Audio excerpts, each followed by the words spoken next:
இன்றைக்கி வீடியோவில் நல்ல பஞ்சு போல் சாஃப்டான இடியாப்பமும் அதுக்கு தொட்டுக்க வெள்ளை குருமா எப்படி செய்கிறது தான் நம்ம வீடியோவில் பார்க்க போகிறோம். இடியாப்பம் செய்கிறதுக்கு ஒரு சில டிப்ஸை நம்ம யூஸ் பண்ணி செஞ்சாலே நமக்கு இடியாப்பம் பார்த்திங்கன்னா நல்ல சாஃப்டாக இருக்கும்.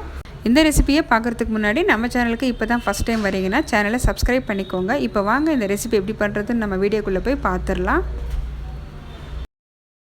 இடியாப்பம் தொட்டு சாப்பிட்றதுக்கு வெள்ளை குருமா ஒரு 15 நிமிஷத்தில் ரெடி பண்ணிடலாங்க. நம்ம காய்கறி எல்லாம் வெட்டி ரெடியாக இருக்குது. குக்கரில் 2 டேபிள் ஸ்பூன் அளவுக்கு எண்ணெய் சேர்த்துருக்கேன். பிரியாணி ஸ்பைசஸ் சேர்த்துருக்கேன். ஒரு கைப்பிடி அளவுக்கு கருவேப்பிலை. இது கொஞ்சம் ஃப்ரை ஆனதும் நீல வாக்கில் கட் பண்ண வெங்காயம் சேர்த்துக்கிறேன். வெங்காயம் கொஞ்சம் லைட்டாக கலர் மாறட்டும். காரத்துக்கு 3 பச்சை மிளகாய் சேர்த்துருக்கேன்.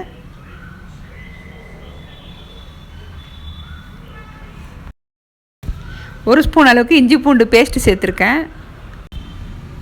இஞ்சி பூண்டு பச்சை வாசனை போனதும் நம்ம கட் பண்ணி வச்சுருக்கிற வெஜிடபிள்ஸ் எல்லாமே சேர்த்துக்கலாம்.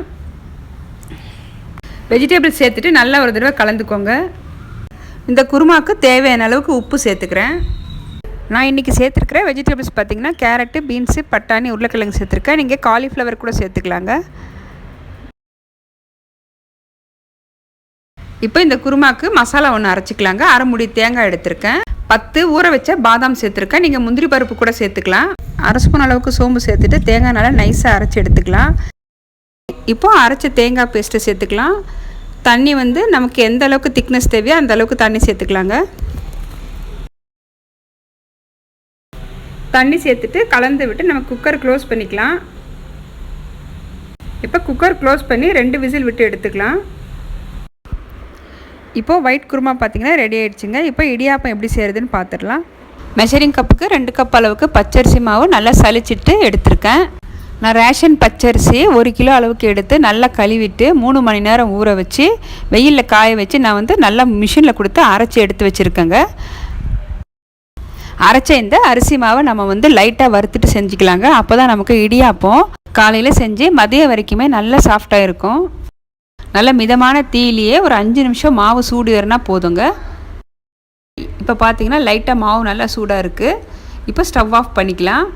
இப்போ தண்ணி நம்ம கொதிக்க வச்சுக்கலாங்க. இப்போ ஒரு பாத்திரம் வச்சுருக்கேன். இதில் நம்ம அரிசி மாவு எடுத்து அதே கப்பில் 4 கப் அளவுக்கு தண்ணி சேர்த்துக்கிறேன்.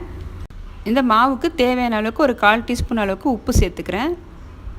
1 ஸ்பூன் அளவுக்கு நெய் சேர்த்துக்கிறேங்க. நெய்க்கு பதிலாக நம்ம தேங்காய் எண்ணெய் கூட சேர்க்கலாம். எண்ணெய் சேர்க்கும் போது நமக்கு இடியாப்பம் ஒட்டாமல் வரும். தண்ணி நல்லா கொதிக்கட்டும்.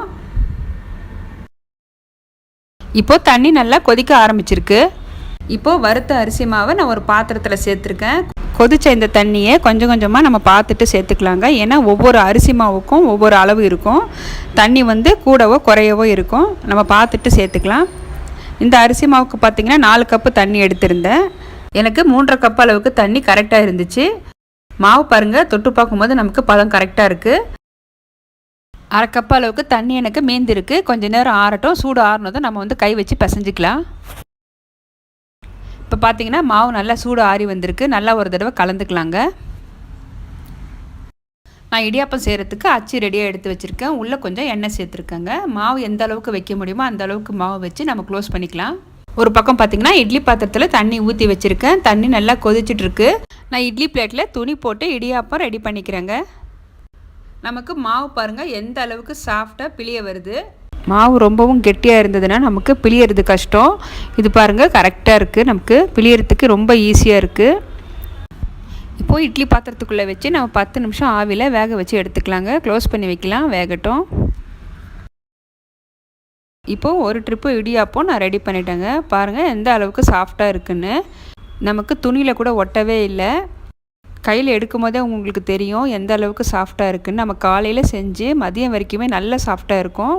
இப்போது இடியாப்பம் எல்லாமே ரெடி பண்ணியாச்சு. நான் சொல்லியிருக்கிற இதே மெத்தடில் இடியாப்பம் செஞ்சு பாருங்கள், ரொம்ப சாஃப்டாக இருக்கும். சேனலில் பார்த்திங்கன்னா நிறைய சிம்பிளாக செய்யக்கூடிய பிரேக்ஃபாஸ்ட் ரெசிபிஸ் அப்லோட் பண்ணியிருக்கேன். மில்லட் ரெசிபிஸும் இருக்குது. உங்களுக்கு டைம் கிடைக்கும் போது அந்த வீடியோஸும் பாருங்கள், ரொம்ப யூஸ்ஃபுல்லாக இருக்கும். இடியாப்பத்துக்கு தேங்காய் பாலும் ரெடி பண்ணியிருக்கேன். இந்த டிஃபன் காம்போ ரெசிபி உங்களுக்கு பிடிச்சிருந்ததுன்னா நம்ம சித்ராஸ் குக்கிங் ஃபீஸ் சேனலை சப்ஸ்கிரைப் பண்ணிக்கோங்க. பெல் பட்டனை ப்ரெஸ் பண்ணி ஆளுங்கிற ஆப்ஷனை கிளிக் பண்ணி வச்சுக்கோங்க. அப்போ தான் நான் போடுற வீடியோஸ் உங்களுக்கு உடனுக்குடனே நோட்டிஃபிகேஷனாக வரும். தேங்க்ஸ் ஃபார் வாட்சிங்.